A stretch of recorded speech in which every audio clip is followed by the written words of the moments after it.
Guys আসসালামু আলাইকুম, সবাই কেমন আছেন? দেখেন আমি কোন জায়গায় উঠেছি, দেখেন কিভাবে আমাদের ভাই ভাইদের কীভাবে কত কষ্ট করে কীভাবে কাজ করতে দেন। রড ছাদে রড ঢালার কাজ চলতে আছে।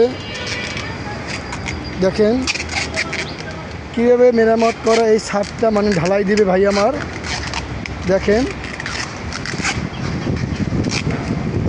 ভাই, আপনি কিছু বলবেন ভাইয়া?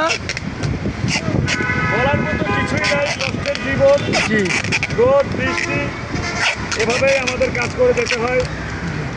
এই এখন আমি আজকে কাজ খেলতেছি, কিছুক্ষণ পরে ঢালাই শুরু হয়ে যাবে। জি সবাই দোয়া করবেন। আসসালামু আলাইকুম। ওকে, ধন্যবাদ ভাইয়া আপনার কথা শোনার জন্য বহুত অনেক ধন্যবাদ। যাই হোক, আপনার কথা আমার কাছে খুবই খারাপ লাগলো, খুবই দুঃখের বিষয়। যাই হোক, আমি আপনার জন্য দোয়া করি যেন আপনি আগামীতে আরও বড় হন, এই কাজ যেন আপনি করার না লাগে, আপনার জন্য দোয়া করি। ঠিক আছে, ওকে ভাইয়া, ভালো থাকবেন।